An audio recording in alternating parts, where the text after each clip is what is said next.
Good evening, everyone. We would like to welcome you to the 6th Annual Equine Industry Symposium. This year's theme centers on opportunities. The event will run over 3 days with new topics being discussed each evening. Tonight's focus will be on social license to operate and public trust, as we are joined by industry professionals who will speak about how we can improve and maintain SLO and public trust in the equine industry. Tomorrow's evening, we'll be discussing inclusivity in the equine industry, and Wednesday's evening, we'll be discussing careers in the equine industry. The Equine Industry Symposium is a place for everyone in the equine community to come together and learn from each other. Whether you're a beginner or a professional, we all have something of value to learn from one another. My name is Emma Telfer, and I'm joined tonight by my classmates Paige Watkinson and Kayla Brickus as your MCs, as well as the rest of our equine management class behind the scenes helping to run the event. This year, you will have an impact on the symposium. At the end of the evening, we'll be asking you to vote for a charity you would like us to donate to on behalf of the speakers to recognize them for their efforts put into their presentations today. The charities are Canadian Therapeutic Riding Association, Sunrise Therapeutic Riding and Learning Centre, Whispering Hearts Horse Rescue, the Donkey Sanctuary of Canada, Ontario Standardbred Adoption Society, International Society for Equitation Science, World Horse Welfare, the Brook Action for Working Horses and Donkeys, Long Run Thoroughbred Retirement Society, and Equestrian Canada Program for Canadian Equine Industry Health and Welfare. We do not have any of our speakers with us live tonight, as they are from around the world and time zone differences make it difficult for them to join us all. If you have any questions for them about their presentation, do not hesitate to post your questions in the Q&A feature, and we will forward the information to the speaker. The chat function has been disabled, so the Q&A feature must be used to send us a message. Our symposium is being recorded this evening and will be available for further viewing on the Bachelor of Bioresource Management YouTube channel. We would like to thank KX 94.7 for sponsoring our event this year. Hello, I'm Rick Nida from KX 94.7, New Country FM. Welcome to the 2021 University of Guelph's Equine Industry Symposium. KX 94.7 is the proud media sponsor of this year's symposium, and here is a little bit more about us. KX 94.7 is Canada's #1 country radio station, launched in August of 2011 with a 100,000 watt signal. KX 94.7 serves the communities of Hamilton, Guelph, Waterloo, Kitchener, Acton, Fergus, Burlington, Oakville, and the rest of the Golden Horseshoe, from Niagara to the western boundaries of Toronto. Country music has never been so popular, especially within the younger generation. KX 94.7 audience is upscale. 46% live in households of $100,000 plus income. 29% are executives, professionals, or managers, and 61% have a post-secondary education.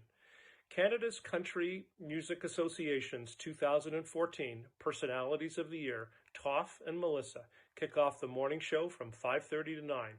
Then it's Linda Martelli till 2 p.m., followed by Durham on the drive home till 7 p.m. Mike Fuller hosts evenings and weekends. Thanks so much for allowing KX 94.7 to be part of this year's event, and please enjoy the symposium. Thanks. We are excited to share this educational experience with you as you learn about SLO and public trust along with us tonight. We would now like to introduce our first speaker for the night, Julie Fiedler.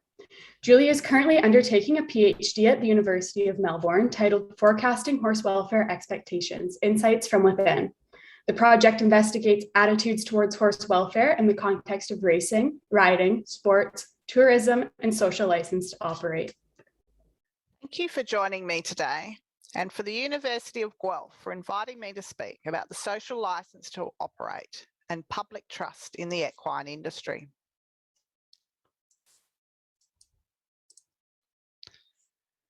As we're online today and coming to this talk from many parts of the world, I would like to acknowledge and pay respect to First Nations peoples from many countries and cultures, whose dreamings and spiritual connection with animals and country are of more than human meaningfulness, which hold different values to Western cultures and westernized knowledge of sentience, agency, and anthropomorphism, and the human and animal connection to each other and to country.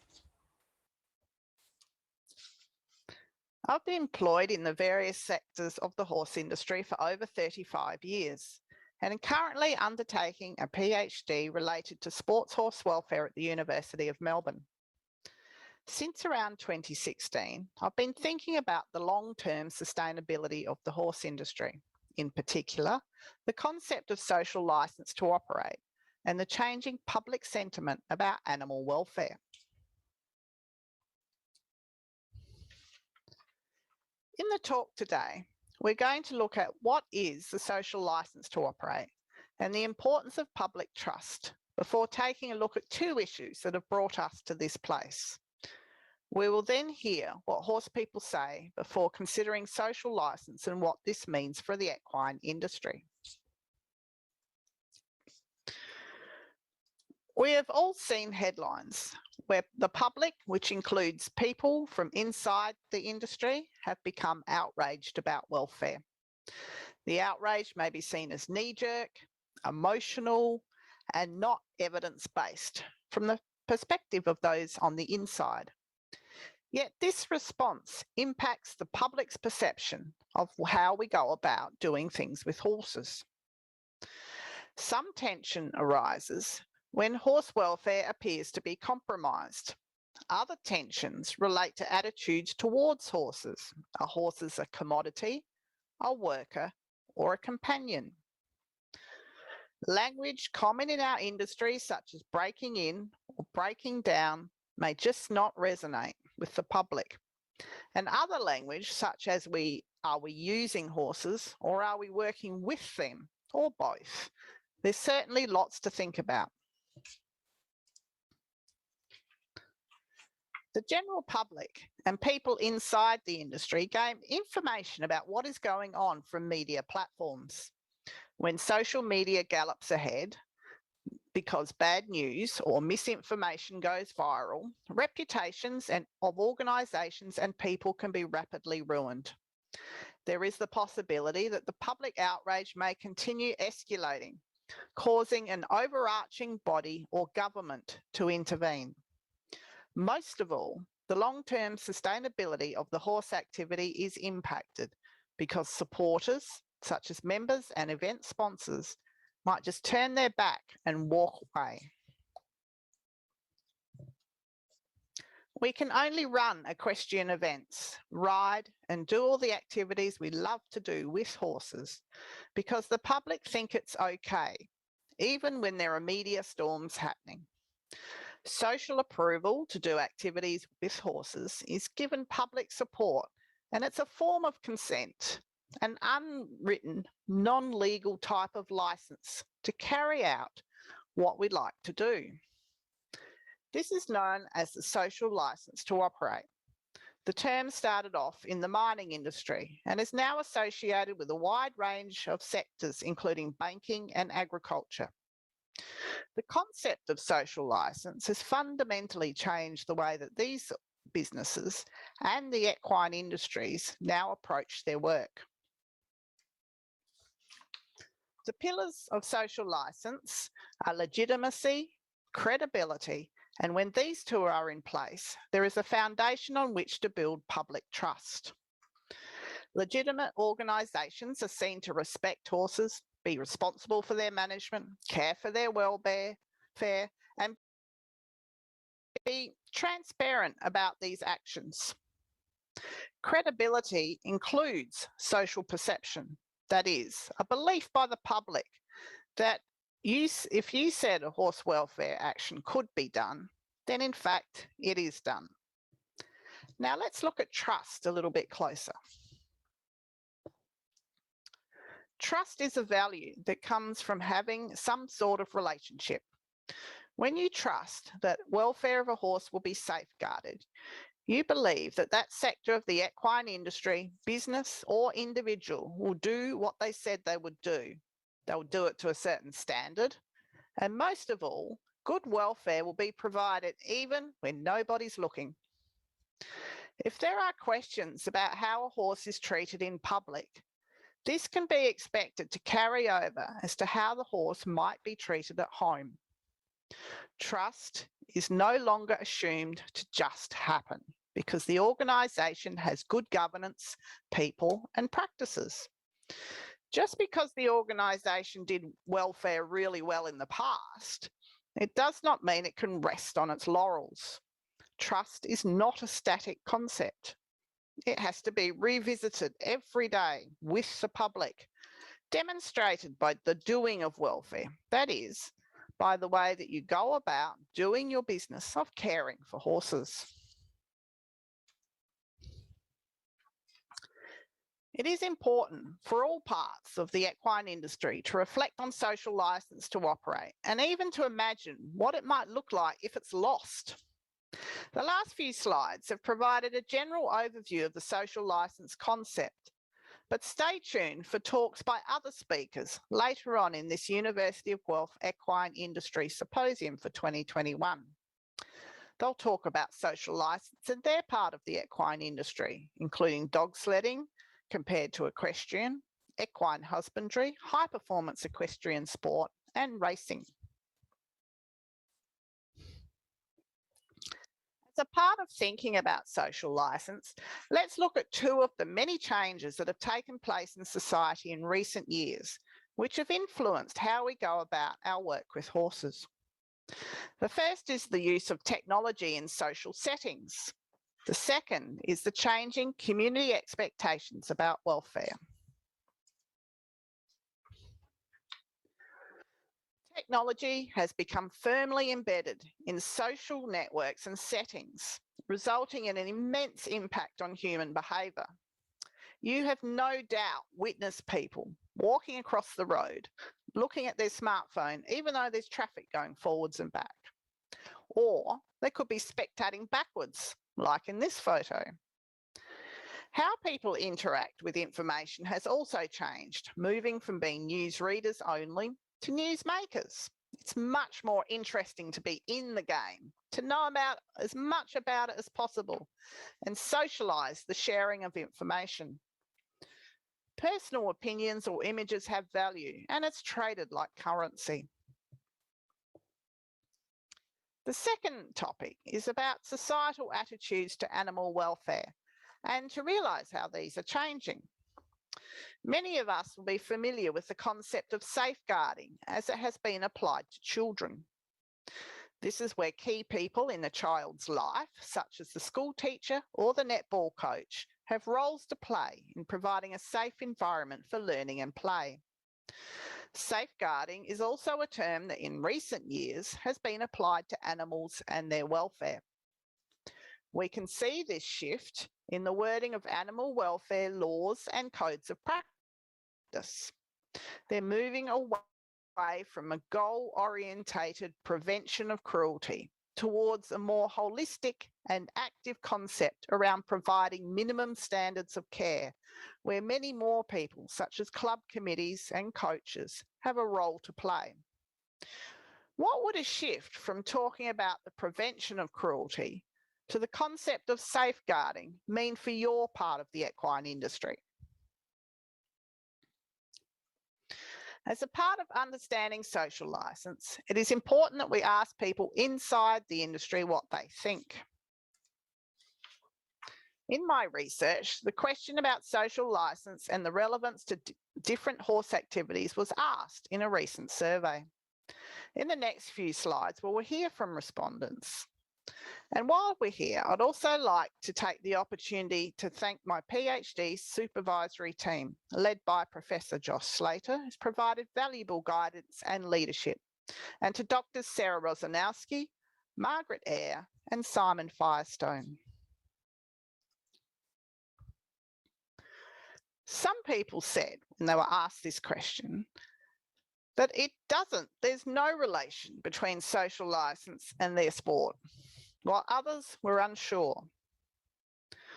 One respondent said it's a valued component of what makes up society. However, it should come from understanding and science, not from the beliefs of a minority. Perhaps relevant to today's conference, this respondent said, without social licence to operate, we would have no equine industry. The importance of reflection has been picked up by this respondent, who says we must not take for granted that we have a social license to breed horses. Instead, we must be prepared to question our choices and attitudes and accept the validity of outside perspectives. Organisational listening and reflection is a very important part of maintaining public trust. The last quote selected provides a deeper insight. Every horse sport needs to meet the social expectations of people, not just within their sport, but increasingly those looking at it from the outside. The ability to meet expectations of the general public in regard to the treatment of horses is essential for the sustainability of sport. Over half of the 446 respondents to the social licence question recognised that there was a relationship between social licence to operate and their preferred horse activity, and that public sentiment is important. There were two similar sized groupings. One group who were agitated, stating the public was uneducated and should not make comment if they don't know anything about the sport. The other group recognised social licence and may even thought it was important, but thought it really doesn't apply to us at the moment. A small number of respondents did not think social licence was relevant at all, or were unsure.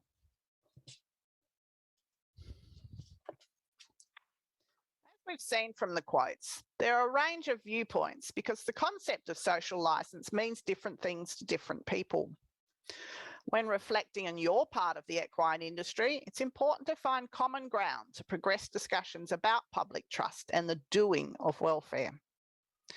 It's challenging for organisations who balance business sustainability with decision-making about welfare, while at the same time engaging with the public. Organisations that are reflective, inclusive, and strongly connected to their local community are more likely to engage effectively with public concerns because they know the truth value of what is being said about their industry from the perspective of those from the outside. They also make sure that the doing of welfare practices is evidence-based and not outdated. Conversely, organisations that declare a position on horse welfare by broadcasting facts about the sport's long tradition, statistics on jobs, or its economic value risk a loss of public trust because questioning occurs about the data presented. And there's also questions about the lack of transparency regarding welfare practices. Long term, what will keep your organisation sustainable? In wrapping up, social licence sits within the community and the horse industry cannot unown it and turn and walk away. Public trust is built on credibility and legitimacy, doing what we said we would do, to a standard and even when nobody's looking. Trust includes executing our shared responsibility to safeguard horse welfare. If we are positive about social licence, then it can be an asset for our industry and a driver for change for continuous improvement. By recognising the welfare work to be done and doing it, and engaging with the public with evidence-based stories, this can shape a positive digital hoofprint and contribute to the long-term sustainability of the equine industry and help to maintain the social licence to operate. I'd like to thank you very much for joining me today. I've added some further reading for those people who are interested. And thank you very much. If you'd like to make contact, you've got some email addresses there or through the university itself. Thank you again. Thank you, Julie, for your presentation about different aspects of horse welfare in racing, riding, sports, and tourism, and the importance of social license to operate. Next, we would like to introduce Jackie Webbrook. Jackie has been involved with sled dogs, specifically Siberian Huskies, for over 20 years. In Jackie's professional life, she's a general manager of the National Farm Animal Care Council and helps to develop codes of practice for the care and handling of farm animals. Social license to operate and public trust are central themes in both Jackie's professional and personal endeavors. Please turn your attention to Jackie's presentation. Hello, and thank you for listening in on my presentation regarding social license to operate and public trust in dog sledding with a comparison to equestrian. I'll start by introducing myself and what I do as I flip through some pictures of our dogs. That way, if I'm boring you, you have some pretty dogs to look at. So my name is Jackie Webbrook. I live in Alberta, where myself and my husband have raised and raced purebred Siberian Huskies for around 20 years, mostly in mid-distance races, but also some sprint races in Alberta, Saskatchewan, BC, Montana, and Oregon. And in the world of sled dogs, we would be considered somewhat small potatoes, as our kennel included around 20 dogs. Most kennels doing what we did would have at least 30 dogs, probably closer to 40. We kept our kennel smaller for a variety of reasons, but it meant that we relied on our core team of trainees to stay in tip-top shape. So our kennel is slowly shrinking in numbers as old friends pass. We're now down to 11 dogs, and our goals in dog sledding have changed. We've transitioned from mid-distance races to recreational mushing, bike joring, and canicross. And I also do other dog sports like obedience training and scent detection.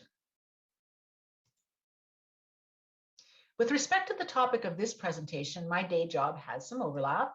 And aside from paying for my dog habit, my role as general manager of NFAC means that the topic of social license to operate and public trust are daily preoccupations. So NFAC, if you're not familiar, oversees the process by which codes of practice for the care and handling of farm animals are developed. It also oversees the process by which some livestock and poultry sectors develop animal care assessment programs to verify compliance with their code. And as importantly, NFAC supports conversations amongst diverse groups with an interest in farm animal welfare who would not normally talk to each other, with the aim of finding ways to maintain and grow that public trust such that animal agriculture can preserve its social license to operate. And it's through the National Farm Animal Care Council that the equine sector developed its equine code of practice. So while I'm very much wearing the hat of Jackie Webbrook dog musher for this presentation, my perspectives in that regard are and continue to be informed by what I see happening in animal agriculture, including the importance of having standards of care developed using a credible process, along with mechanisms for verifying those standards of care in order to maintain that social license to operate. And I also know that it is super important to be able to tell one's story lest someone else tells it for you. And these are the three elements that will be the core of my comparison between mushing and the equestrian communities. So the uses of dogs and horses is widely varied. Both can be companion animals with no more ask than they be companions to their humans. Not many question that purpose for dogs or for horses, though if I were giving a different talk, I would be arguing that a lack of purpose is at least as problematic for animal welfare as dogs and horses that have jobs. However, there is no time for that today. And the more likely issue we face when it comes to social license to operate is when we're using dogs or horses for purposes where their welfare could be at risk during the activity, or when their welfare may be at risk after the purpose that they fulfill is done. So for example, once they're retired, or even how they're housed and cared for when not engaging in their sport. So duly introduced social license to operate and its application, so you have a good foundation on the concept.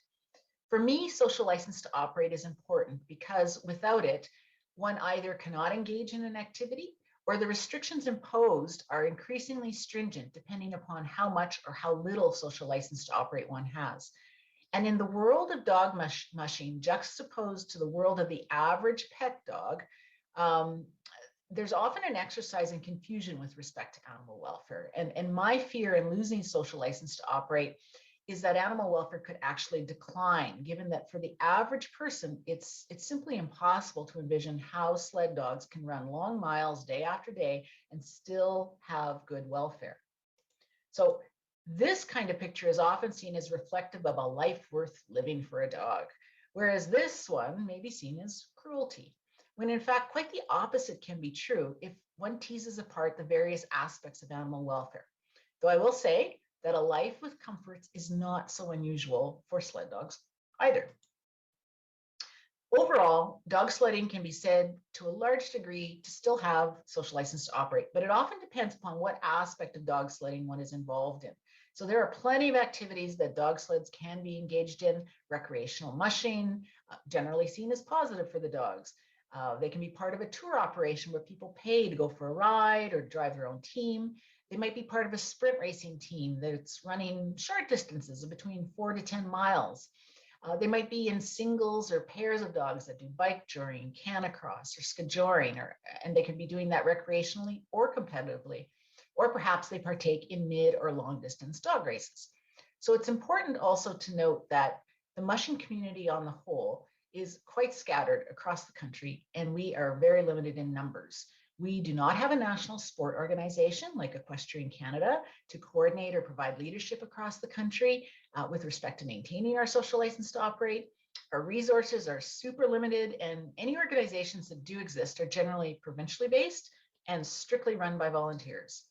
The mushing community also has limited access to funding. So unlike the equine sector, which is seen as part of agriculture, and hence has access through funding programs like the Canadian Agricultural Partnership, both federally and provincially, dog mushers generally not so much. All right, however, with respect to humane sled dog care, dog mushers have been ahead of the curve in some respects. Mush with Pride was actually created back in 1991 to provide responsible information on a dog's environment, so hence the acronym. It remains a largely Alaska-based organization, but has expanded to be an organization with international membership and an internationally flavored board of directors. It develops sled dog care guidelines that are incorporated by reference in some Canadian provinces. It also has a voluntary kennel inspection program whereby kennels can be certified by Mush with Pride as having met the standard of care outlined in the care guidelines it produces. So Mush with Pride has existed for 30 years.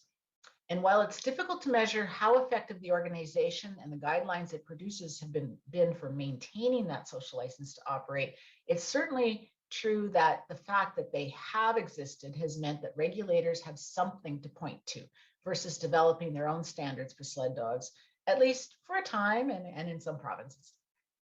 However, under a current environment, a significant weakness of those early Mush with Pride guidelines was that they were developed by dog mushers for dog mushers with very little outside input.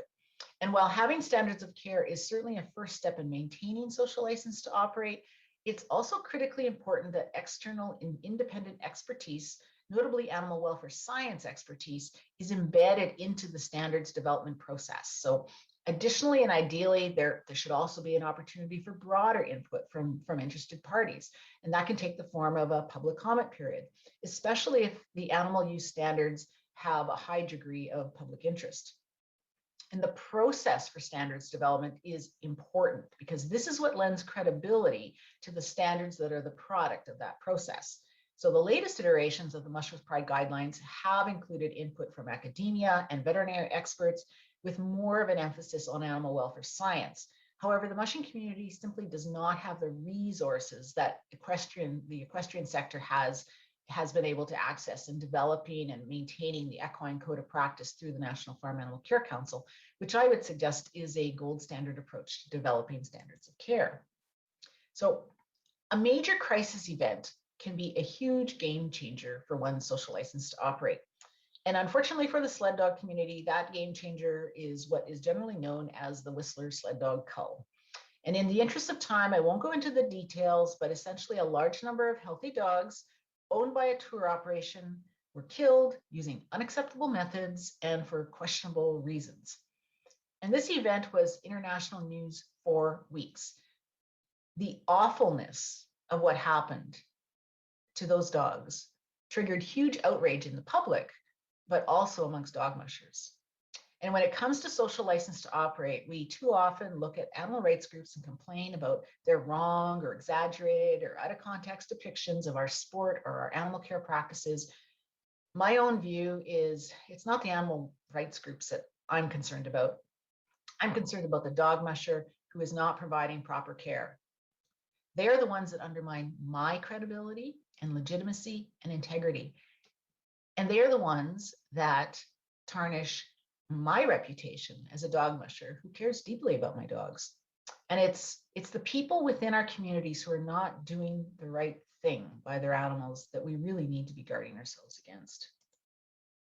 So in the aftermath of the Whistler sled dog cull, the BC government had to respond. They reviewed the Mush with Pride guidelines, but in the end decided that more was needed, and a new code of practice was developed that roughly followed NFAC's code development process. And what's significant here is that the mushing community was at a huge risk of having no say in what standards would be imposed upon them. A major crisis event creates an urgency to act, and knee-jerk reactions generally do not lead to good policy. The saving grace in this situation was that a credible process already existed for developing codes of practice for livestock and poultry. And while it was imperfectly applied, the BC government borrowed as much as it could from the NFAC code development process to develop its own provincial standard of care for sled dogs. And this meant that dog mushers were around the table and able to ensure that the standard developed addressed sled dog welfare issues in ways that were practical and achievable. So once one has a standard of care or code of practice, the next step in maintaining social license to operate is demonstrating that it's actually followed. And one approach can be through regulations, which is what happened in BC and to some extent other provinces where Mush with Pride's guidelines are incorporated by reference. Another is through animal care assessment programs, whereby independent experts assess whether a kennel is meeting certain standards for animal welfare. And I've already mentioned that Mush with Pride has a voluntary kennel inspection program. So kennels can seek certification by paying a small fee and having a designated inspector inspect their kennel. While we were racing our dogs, our kennel was certified through this program. And while the program is voluntary for dog mushers, kennel certification through the inspection program is required for all serving board members of Mush with Pride as per the organization's bylaws. And I know that the equine sector through Equestrian Canada is looking to develop animal care assessment programs that are based upon the equine code of practice. And I totally appreciate the challenge given the diversity of the equine sector, but it is really important, an important part of maintaining that social license to operate and guarding against having a crisis situation call the whole sector into question. Finally, I do want to talk about the importance of telling one's story. A mentor of mine in livestock welfare, Susan Church, used to say, fix what needs fixing, then tell your story. So before we can tell our story, we really do need to listen carefully to our critics because they simply are not wrong about everything. We need to be open to change where change is needed. We need to be our own critics, trying to see ourselves through the eyes of someone from the outside and wondering, hey, what are they doing and why are they doing it? Something I've said many times is that, hey, my dog's welfare is enhanced because of what they do, not in spite of it. And I appreciate that for the average person looking through their own lens for canine welfare, they're looking at their own dog whose body might be arthritic by the time they're 7 or 8, whose feet maybe require booties as soon as the temperature drops below freezing, and who simply couldn't imagine spending extended hours outside with their dog at -40, let alone let their dog live outside. So I totally get that. So when I say this, it's perhaps somewhat anecdotal, but certainly after assessing what I see in my own dogs compared to dogs of non-dog musher friends and family, what I see in my dogs and the dogs of fellow dog mushers are dogs that live longer lives with fewer health issues in spite of all those thousands of miles in harness, and maybe even because of having lived such an active life and coming from generations of dogs that also lived exceedingly active lives. And when we do animal welfare research, we tend to focus on the problems we have with respect to animal welfare, and rightly so. That all comes down to, fixing what needs fixing.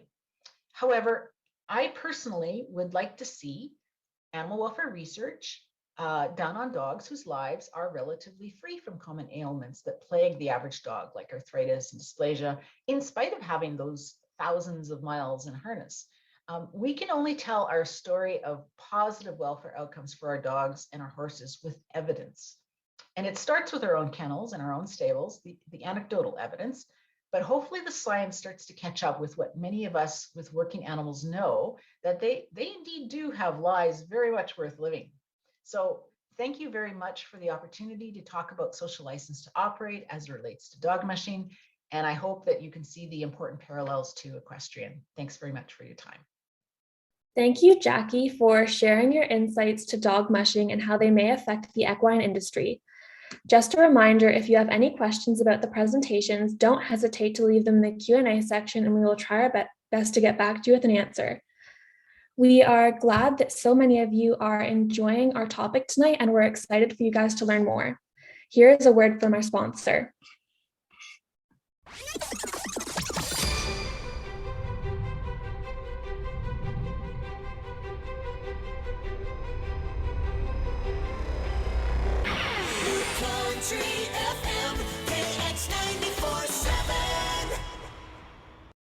We are going to learn more about social license to operate and public trust from our next speaker.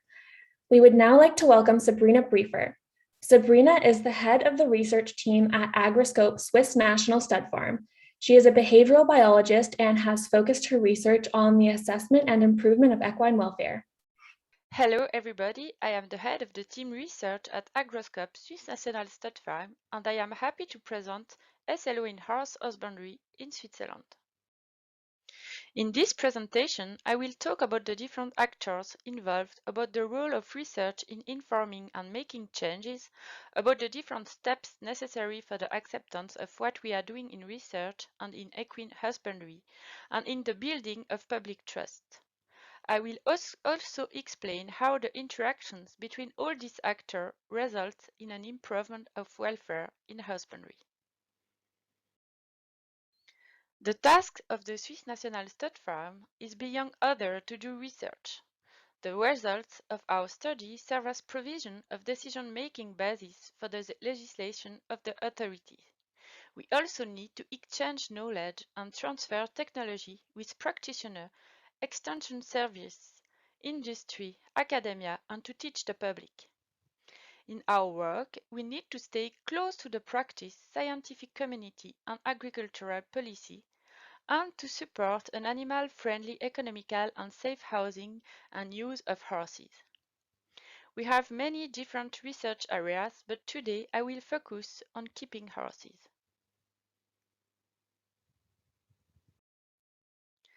I will start to explain what triggered an improvement of horse welfare in husbandry in Switzerland. Before the laws entered into force in Switzerland, there was guideline advising and explaining horses' needs in equine husbandry. It resulted in a drop in the number of horses housed in individually boxed stalls and in an increase in those housed in stalls with free access outdoor paddocks. We could suggest that these inconsequential guidelines have raised awareness of the minimum requirement for keeping horses and of the major main natural needs of horses. In 2008, the Switzerland Equine Protection Laws entered into force, namely the Animal Welfare Act, followed by ordinance specifying this act. The acceptance of this law by the majority of Swiss people reflects the increase in sensitivity of society regarding ethical handling and animal welfare.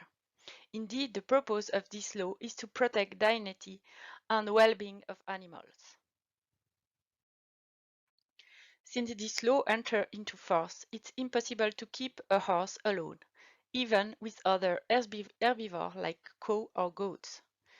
Young horses up to age 30 months must be kept in group. The individual boxes must allow visual, auditory, and olfactory contact with another horse, pony, donkey, mule, or bardo.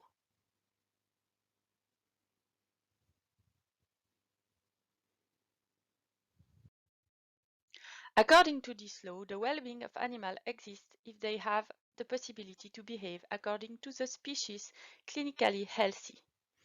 Therefore, working horse, as example ridden or walked regularly, must also be allowed free time in open outdoor area at least 2 days a week for at least 2 hours each time. Unworked horse as example retired horse, must have at least 2 hours of outdoor free time every day. Minimal stall dimensions are imposed according to the size of the horse, and if the horse is housed outdoors with a shelter, there is even a minimum requirement of the indoor surface area that should have proper bedding according to the horse's size. Moreover, according to the law, the well-being of animals exists if housing and feeding correspond to the physiological and behavioral need. Therefore, horses need to receive copious amount of forage as determined by scientists, and enough bedding in the lying area has to be provided. Because the well-being of animals exists if pain, suffering, harm, and anxiety are avoided, the same law also prohibits illegal practice, such as, for example, tongue-tying, pulling, competing with horses whose nerve has been cut, whose skin has been made hypersensitive, maintaining an hyperflex head and neck position, shaving off tactile hair, shortening the base of the tail, and so on. Education of horse keeper and owner is also mandatory if they own more than 5 horses. They need to attend 5 hours of equine and husbandry classes organized, for example, by the Swiss National Stud Farm and other institutions. They will then earn a certificate. If they own or keep more than 11 horses, they need to sign up for a 40-hour classes, plus an internship.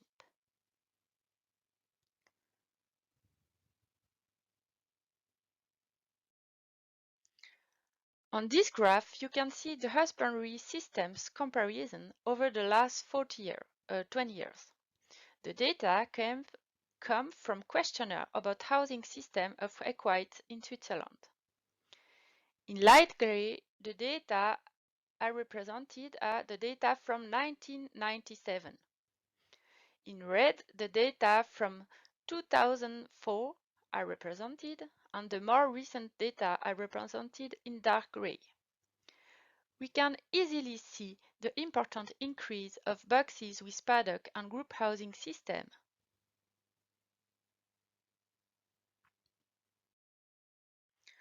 Regarding education of horse owner and keeper, mandatory courses for horse owners were introduced in 2008, with a transition period until 2013. Since this date, about 500 persons obtained a FBA certificate, the longer one, and more than 2,000 the certificate over 1 day, so in Swiss National Stud Farm, and in total Switzerland more than 1,000 persons were trained and obtained the longer certificate. A better understanding of equine welfare led to new questions and new problems that needed answer and solution in managing horses. For example, we need to ensure that the feeding is consistent with the horse need, organize group housing that's welfare friendly for all horses in the group, encourage horses to move sufficiently, and facilitate social contact. Therefore, resulting inventions have been popping up all over Switzerland, and people in the industry have become more inventive to respond to this need. And this gave rise to many inventions. Because horse diet should be high in fiber and fasting period should not exceed 4 hours to prevent gastric ulceration, and because ad libitum feeding could conduct to obesity or metabolic disease, especially for easy-keeping horses, many innovations to ensure feeding that's consistent with the horse need appear. Among them, electronically operated hay distributor, allowing horse no more than 2 hours or 3 hours without forage access, and feeding distributor have been developed. Independent walls, sort of hiding place of for lower ranking individuals, allowing them to escape the pressure, have also been developed.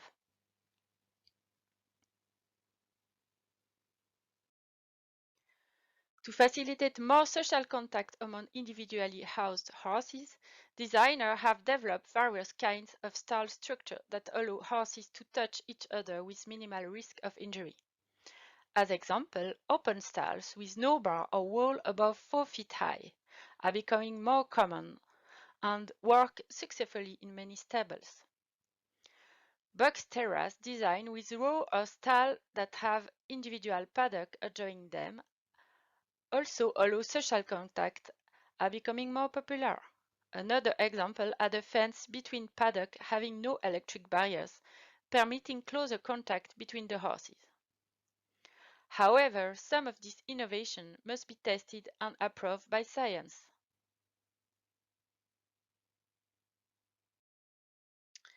A good example is the so-called social box with partitions allowing contact between conspecific via bar, which was tested and improved by the Swiss National Stud. In order to improve the housing condition of individually housed horses, and in this case stallions, interaction between stallions were recorded in horses housed in social box versus horse housed in conventional box. The study showed a significant increase in the duration of social interaction in the social box compared to conventional box between stallions. Moreover, none of the injuries required veterinary care. After this study, the social box was improved, as you can see on the picture below, and is now on the market. To date, more than 40 franchised breeding stallions have been kept in social box without any serious injuries caused by social interaction. The social box is a good way to improve the welfare of breeding stallions. As mentioned, social box are now sold in stores specialized in stable equipment and is used as, for example, in Gut Schönweide, a wonderful place where horses are bred and stallions are housed in such social boxes. We can conclude that research is important to make change and that change in horses' welfare increase public trust and SLO. Another good example of research with large impact and improvement in horse welfare is a study in which we recorded the different types of interaction between stallions during 3 weeks after integration on a large pasture of 4 acres. The results show more ritualized interaction involving no risk of injury than agonistic one and a drastic decrease of social interaction 2 to 3 days after integration. After this study, each year the Swiss National Stud continued to integrate stallions of various sizes between 5 to 12 stallions after the breeding season and during 6 months. A recent review looked at the number of stallions put in group across different countries, and we can see that the number is increasing. Again, we can conclude that research helps to maintain change in mind at national and international level. We come to the end of this presentation in which we saw the interaction and interdependency between research providing provision of decision-making base for legislation, between the acceptance of the majority of the Swiss people from and not from equine industry, and the better understanding of equine welfare resulting in new questions and in the need of testing the different systems. All this interaction may help to maintain the acceptance of the majority of the people and to increase public trust, and therefore to increase the welfare of horses. I really thank you for your attention. Thank you, Sabrina, for your presentation about how we can build public trust in respect to current equine husbandry, especially in the research sector. We would now like to welcome Jody Hartstone. For many years, Jody has been aware and working on keeping public trust in the equine community at the forefront of people's minds, as having the public trust in what we are doing with our horses is very important to the industry. Please turn your attention to Jody's presentation. Welcome to my presentation about social license to operate in high-performance equestrian sport. I'd like to thank the University of Guelph for the invite to speak to you on this topic, which I believe is a critical conversation we need to have in order to future-proof elite-level equestrian pursuits. So what is social license to operate and why is it important in elite-level horse sport? In a nutshell, it's the public's consent to do an activity. If enough of the general public view horse sport in a negative light, then they will have the power to end the use of horses for sport altogether. Many of us have grown up with horses and would simply hate to see an end to elite level sport. But at the end of the day, in order for horses to be exploited in this way, the public perception of all we do is what matters the most. We need to be able to view the sport from an outsider's perspective, and it's our responsibility as horse lovers to make changes to elite level sport if we want to be able to continue using horses in this fashion. What kind of things do we need to be aware of that happen in elite level horse sports that may not sit well with the general public? What we as riders may perceive as part and parcel of the goings on at a horse show may well be seen as animal abuse by others. Statements such as the ones listed here are often used to counteract any claims of malpractice when a member of the horse riding community dares to speak up about the issues that the general public may also find concerning. This is the attitude of horse people towards other horse people. We often dismiss the opinion of others because we deem them to not be as experienced as ourselves, as if the only people able to comment on elite level sport are those at the top of their game themselves. But people's opinions matter. Opinions from within the sport matter, whether you're an elite level rider or a pony clubber. And the people whose opinion matters the most are those of the public at large, who may never have even had the pleasure and privilege of touching or breathing in that amazing horsey smell, because these are the people that ultimately allow horses to be used for high-level competition. We've all seen the images of the modern pentathlon from the Tokyo Olympics.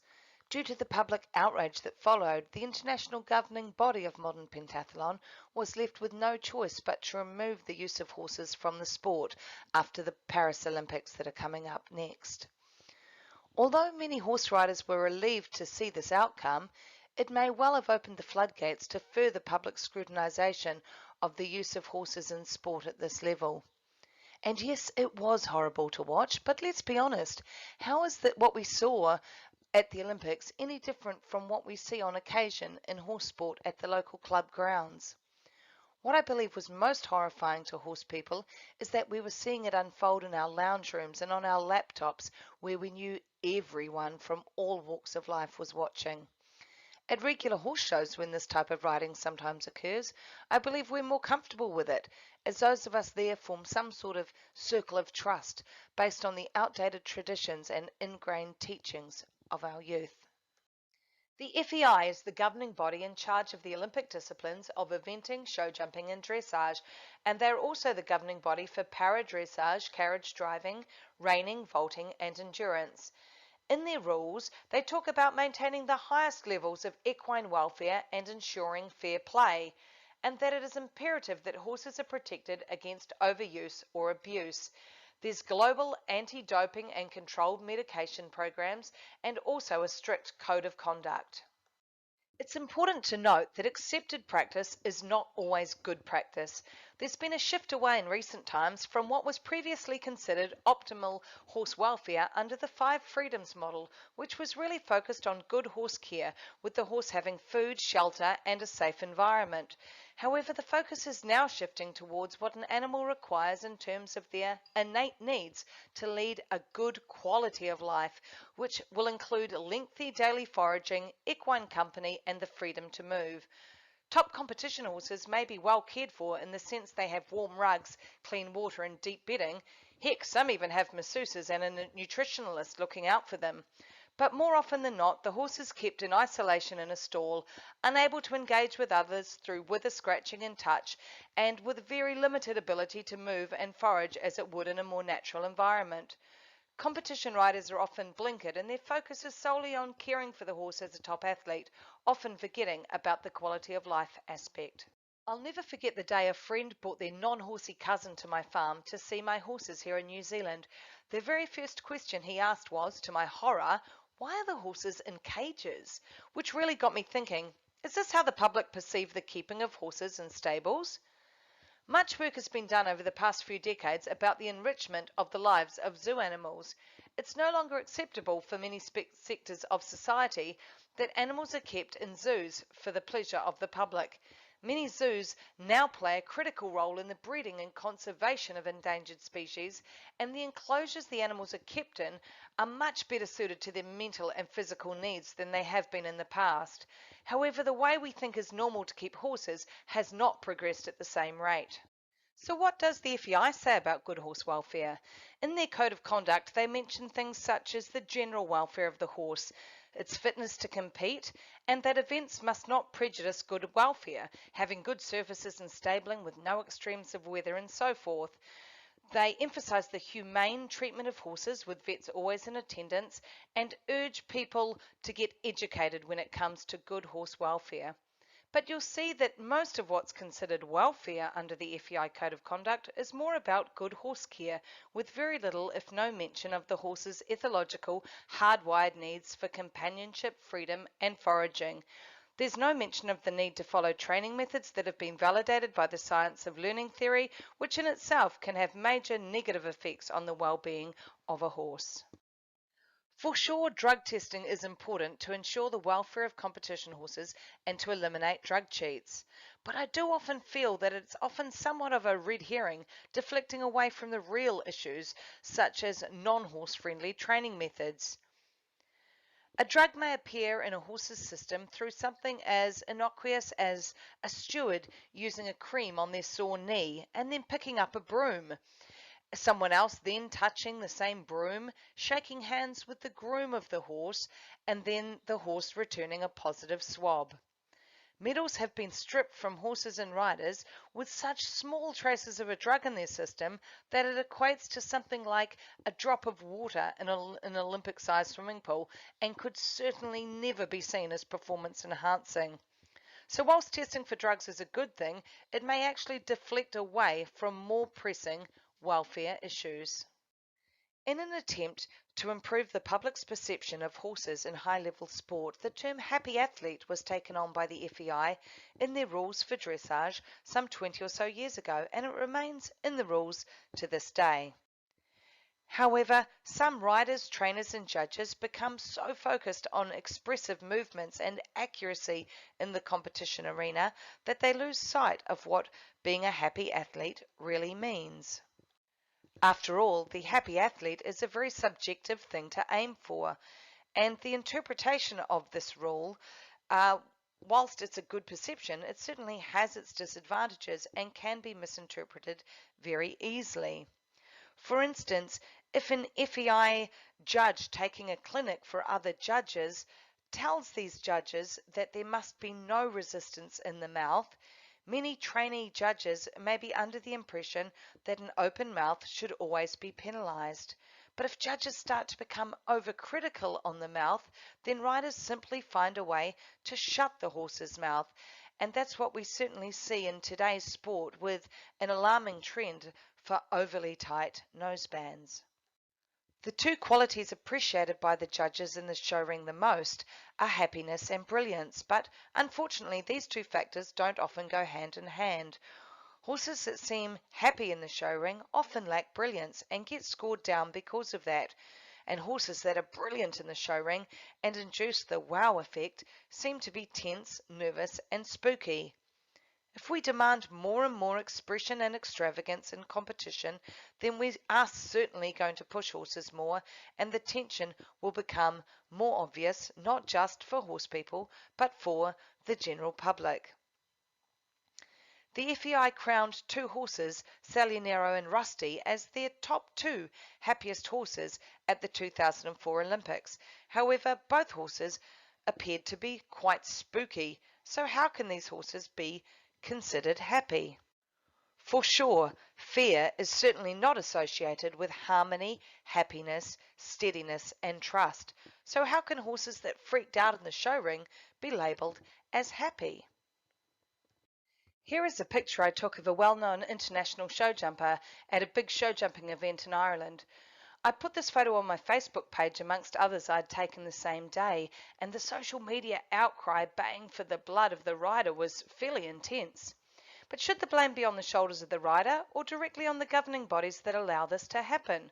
Will making this rider feel bad or making them lose their sponsors really help the issues we have with public perception? Or are we better to effect change with the governing bodies that allow this sort of thing to continue? When looking at the FEI rulebook, there are many words that are used whose connotations can have serious negative welfare consequences for the horse. For instance, in the rulebook for show jumping, the word disobedience appears over 50 times. Labeling a horse's behavior as a disobedience implies that the horse knows what he is doing is wrong and that it's the horse's own fault, as if he's choosing to be this way. However, science tells us that the horse's lack of dorsolateral prefrontal cortex in the brain renders a horse incapable of plotting against his rider, and therefore the horse should always be a blameless participant in both the competition and training arena. And in the dressage rules, we find the word submission used many times to show the horse is performing without resistance. Although the word submission is described in the rules as not meaning subordination, it's a bit of a slippery slope, really. There may be talk of harmony, lightness, and ease of movements. However, there's no escaping the fact that words such as submission imply the rider being dominant over the horse. Dominance theory in the training of animals has been discredited and should be replaced with more ethical methods. How does one go about effecting a change towards more horse-friendly practices in high-level horse sports? Changing the rules is not easy. National equestrian federations have only one annual opportunity to propose rule changes to the FEI, so in order to get a change at the top, you need to start by gaining traction in your home country and hope that other nations will support the notion and follow suit. This is what's currently happening with the rules surrounding noseband tightness in competition horses. The long-standing two-finger rule that many of us were taught as we grew up with horses seems to have been discarded in modern-day equestrian competition with a win-at-all-costs attitude, meaning that horses' mouths are often strapped tightly shut, and that's because horses lose marks for any sign of resistance in the mouth.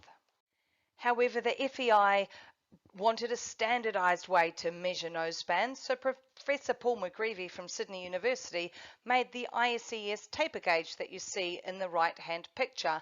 But unfortunately, the FEI are yet to adopt this as the standardized rule, and instead you'll see stewards putting their finger down the side of the noseband where the cheek of the horse conveniently leaves a bit of a gap. Therefore, no matter how tight the noseband is, you can still insert a steward's finger in the side. So it looks like the FEI are doing something about the care and welfare of the horse, but in actual fact, they're just perpetuating this cruel practice at this point in time. One of the most disturbing practices for the general public to witness that is commonplace in elite level jumping is that whips are used by riders as a form of attempted punishment. Even horse people would be shocked and dismayed to see someone whipping a dog or any other animal, but with horses, whip use is endemic. Some countries' animal welfare rules allow the use of the whip only to encourage the horse forward, but under the FEI rules, these are more open, mentioning only that the whip may not be used more than 3 times in a row, nor on the head of the horse, nor to vent the athlete's temper. However, you are allowed to hold a horse at a fence after he has refused and hit it 3 times at a moment when the horse is incapable of moving forward. Such actions from the rider are within the rules, but go against the science of learning theory and for sure do not do jumping sports social license to operate any favours at all. Most elite level riders grew up loving and caring for horses, but in today's world, top competition horses are commodities that are traded for millions of dollars. There are pressures from sponsors and owners. There's often high prize money on offer, and events such as the eventing Grand Slam push riders to chase the glory of big titles, fame and fortune. Horses are flown from one venue to another across Europe and across the world, like rock stars. It's a vortex that's hard to get out of, and all the while, to the public at large, a horse is simply an animal that us humans are meant to be looking after and protecting from harm. How can science help? Science can be used to prove what we are doing with horses is ethical and evidence-based. The science of learning theory can, for instance, teach us how to use a whip correctly via negative reinforcement, not as a tool for punishment. Much scientific work has been undertaken recently in positive and negative affective states in animals, so it's now possible to prove that a horse is in a positive state of mind and not shut down or depressed. The use of technology such as rein pressure gauges can measure and prove what's happening when a rider is interacting with a horse, and it's not always what we might have assumed. The outrage we see from animal rights activists or the general public when it comes to the handling, keeping, and riding of horses is not always evidence-based. Science is one tool we can use to prove what we are doing with horses does not harm them. And conversely, science can be used to improve traditional practices that no longer fit with the current perception of what we should be doing with horses. How can we improve the image of equestrian sport in the public eye? One answer is to start from within, at the grassroots, and that's precisely what's happened in Australia, where the Pony Club system has adopted a new syllabus focused not only on riding and horse care, but incorporating the science of learning theory and ethology, ensuring that the next generation of elite level riders will have a better grounding from the very beginning. We can also make horses and horse riding more accessible to the general public, give prizes for horsemanship, best rider awards, so that not all the glory is on the one that won at all costs. And we also need to maintain positive images in mainstream media and try and avoid bad press. In closing, I think we need to consider how much we're blinkered by the traditions in equestrian sport. There are none so blind as those that will not see. We need to be on the cutting edge when it comes to science and research into horse welfare and training practices. The use of horses in sport needs to be transparent and worthy of the trust of the general public, and we must strive to always present the gold standard in horse care and welfare. Thank you for your time. Thank you very much, Jody, for your presentation on the importance of public trust in the competition sector. Our final speaker this evening is Jessica Buckley. Jessica is a racing industry executive and has been working in the horse racing industry in both Canada and the United States for over 20 years. Currently, she is the Senior Vice President of Standardbred and Thoroughbred Racing at Woodbine Entertainment. Hello, everyone. My name is Jessica Buckley, and I am the Senior Vice President of Racing at Woodbine Entertainment. So I oversee Thoroughbred Racing and Standardbred Racing in the province of Ontario for Woodbine, which includes Woodbine Racetrack in Toronto and Woodbine Mohawk Park, which is our Standardbred track located in Milton, Ontario. Thank you for including me today in your symposium to discuss social license to operate. So this is definitely something that we are constantly focusing on because it really comes down to equine welfare and the perception of our sport in the evolving landscape of the world today. And I know you've heard from quite a few speakers internationally, and they've all had some very interesting things to say, and certainly some things that we could all learn from. The question was asked by Jody, whose responsibility is it for the social license to operate? And I truly believe that it comes from within an industry, certainly in horse racing. It is on all of the industry participants to ensure that we have the horse's best interests in mind at all times. Horse racing has operated in Canada for 250 years, over 250 years, before Canada was even technically a country. And when we celebrated our 150th birthday of Canada in 2017, it was actually 250 years since the first recorded horse race happened on the plains of Abraham. So certainly it's a very big part of our long history here in Canada and a part of our culture, and a way that many people have interacted with horses in Canada is through visiting a racetrack. So of course we've been operating for a long time, but that really means that we just have to constantly evolve. As society evolves and we learn more, we must do better. And we have made many advancements and improvements in the way that we care for our equine athletes over the years.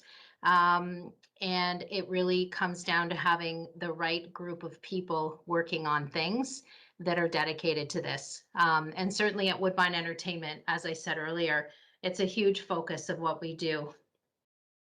So getting into some specifics, I know Jody Hartstone earlier spoke about the whip. And I think that this is probably the single biggest thing that people may think of when they think of horse racing. And how is that used? And does it hurt the horse? Jody did an excellent job speaking about it in equestrian performance sport. And it is part of horse racing. We do look at it and call it urging. It is meant to be a signal to the horse that now it's time to go. And it's also used as for safety, because there are times where a horse may be lugging in on another horse, and the whip is certainly used to make a correction in that case if required. Again, to send a signal and to urge in the right manner. Back in 2019, we did make some updates to the urging rule with our provincial regulators. And in the province of Ontario, we have a regulator called the Alcohol and Gaming Commission of Ontario, also known as the AGCO. And the AGCO worked with us on a pilot project with both breeds so that we could continue to evolve how the whip was used. And I'm really happy to say that it's been highly successful. I will start with the standard breds, where we move to what we call wrist action only. So a driver may not raise their whip over their heads like this. The elbow may never bend. Their arm must be straight at all times, and they're only able to move their wrist like this, again, to send a signal to the horse. And the end of the whip touches the saddle pad, which is a very stiff vinyl. And, that makes a little noise, and the horse knows that it's time to go. They also will use the reins, on the horse's back, which again acts as a signal. So the interesting thing is this wrist action only has improved our product immensely, if you ask me. You speak to people that are new to racing and come out to Woodbine Mohawk Park for the first time, and they're really happy to see that the horses are not, quote, being hit with the whip. And it has not changed the quality of the race from a speed standpoint whatsoever. The horses are still going in record time, and it's been an excellent update to the rules. Likewise, on the thoroughbred side of our industry, excuse me, we also did a pilot in 2019 and changed the rule officially last year, that crops can only be used in an underhand manner. So the crop must be pointing down, and they may never cock their hand like this and hit behind. They may never hit the horse's belly. They can hit the horse, touch the horse, I should say, the flank at the back, again, as an urging signal. If the horse does not respond, they have to wait a few strides to give the horse time to respond to the signal, and then they may reach back again. But there's a limited number of times that they can use the crop in a race. And this is highly monitored by the AGCO stewards that watch and have surveillance cameras of every single race, excuse me, that happen at our racetracks in the province. And if a jockey or a driver is found to be in violation, they will be fined, and they are fined if there's any inkling of not following these new regulations. So I do think that that's been a great innovation, and has certainly really added to the safety of our sport. And again, the whip being something that people have been concerned about. Sometimes public perception is not always 100% accurate. And I think the whip is a good example of that. And I think that was outlined by Jody as well. Something else that we do is we operate a backstretch here at Woodbine, where we have 1,800 horses that are stabled on site. it's an incredible place. It's a city. It's thousands of horse people that come to work here every day that have one thing in common, and that's that they love horses. So because we operate a backstretch, we are all together, and the social license to operate is certainly highlighted in this space because people are watching. And when there is something that someone is concerned about, it gets reported and looked into. And the AGCO also is doing their surveillance in the area and making sure that the horses are being cared for as they should. On race day, we have commissioned veterinarians that check every single horse and do a wellness check on the horse before they are sent to the races, make sure that they're sound, make sure that they are in the best form that they should be to compete. And if they're not, they will be scratched from the race. So we certainly have those rules in place to make sure that the equine athlete is cared for. Something that is not a great topic, but it is a reality in Canada, is talking about slaughter. And we have an anti-slaughter policy at Woodbine that no trainer shall participate in any activity that leads to a horse to end up somewhere like that. So all the horses that have raced at our tracks must be rehomed through our aftercare programs or sold to be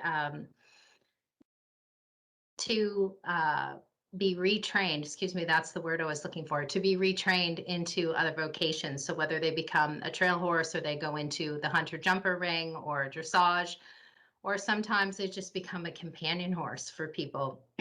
Excuse me. So we do work very closely with the aftercare programs in Ontario. On the thoroughbred side, there is an organization that does amazing work called the Long Run Thoroughbred Retirement.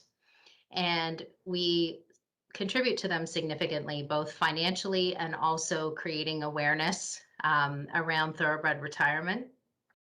On the standardbred side, we support an organization called the Ontario Standardbred Adoption Association, also known as OSAS, and likewise participate in both funding and awareness for those organizations, because it's critical, because horses have long life and they don't race forever. And this is a very big component of what we do, is helping support the groups that will find a second career for these horses. Likewise, there is a group on the thoroughbred side called the Horseman's Benevolent and Protective Association. And we have a joint equine welfare committee that we work with them to make sure that anything that is going to make a horse's life better on the backstretch, that we're addressing those issues together as Woodbine and the horse people working together. We also work closely with the Central Ontario Standardbred Association on issues out at Mohawk as well. So I know I've rhymed off a whole bunch of acronyms and organizations, etc. Horse racing is a very complex, incredible industry, and there are so many parts to it. So please, if anyone has any questions, reach out to me. I know that your student colleagues have access to our information. So I will just finish by saying that in racing, people certainly share a love of the animal, but it is a competitive environment and there is a lot of money at stake. And we are highly regulated by both the AGCO and the Canadian Parimutuel Agency that looks after any drug testing. So horses are sent for testing after every single race. And this is a very important part of our industry.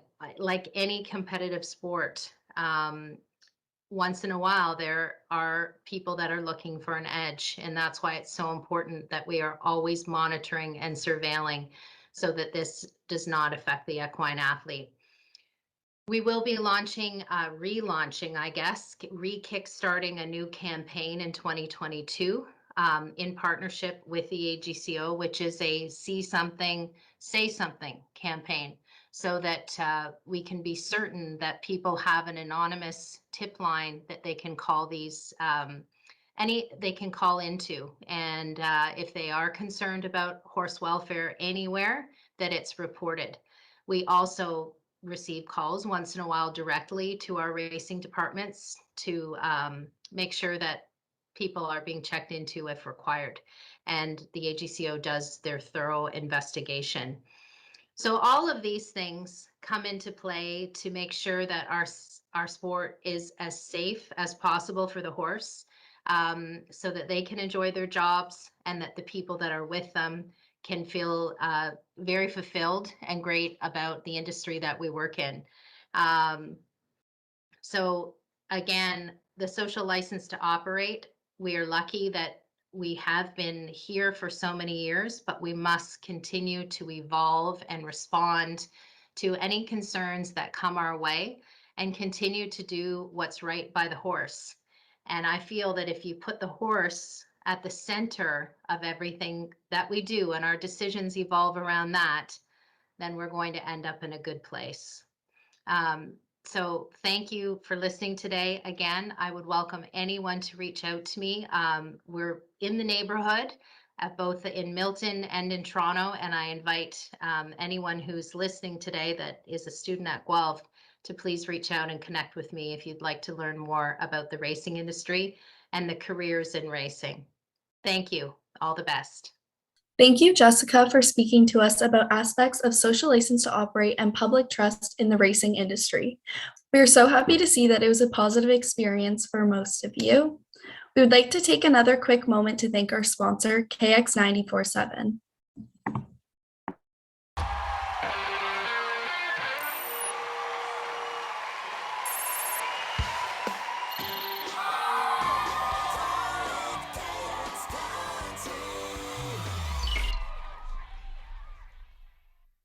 Equine Job Track is a free resource that helps connect you to the right people, whether you're a job seeker or an employer. In recognition of the speakers taking time to educate us on social license to operate and public trust, we will be donating to a charity of your choice. We ask that you take a moment to answer this poll to help us decide which charity to make our donation to. The poll results will be posted on Facebook and Instagram once the symposium is over. We hope you are able to join tomorrow and Wednesday evening to learn all about inclusivity and careers in the equine industry. Just a reminder, if you have any follow-up questions, please let us know in the Q&A section and we will do our best to get back to you with answers. A feedback survey will be emailed to you at the end of the evening, and we ask that you please take a moment to fill this out. Thank you to our speakers for taking the time to educate us on the important topics of social license to operate and public trust. Thank you to our sponsor, KX 94.7. And finally, thank you to our classmates and faculty for helping organize this event. On behalf of my peers and I in the Equine Management Program, thank you for joining us for the first night of the 6th Annual Equine Industry Symposium. We hope you learned a substantial amount of what social license to operate and public trust look like in the horse industry. There are many more important aspects that affect people in the industry, no matter what level you might be at, and we are happy you joined us this evening to discuss this. Have a great rest of your evening.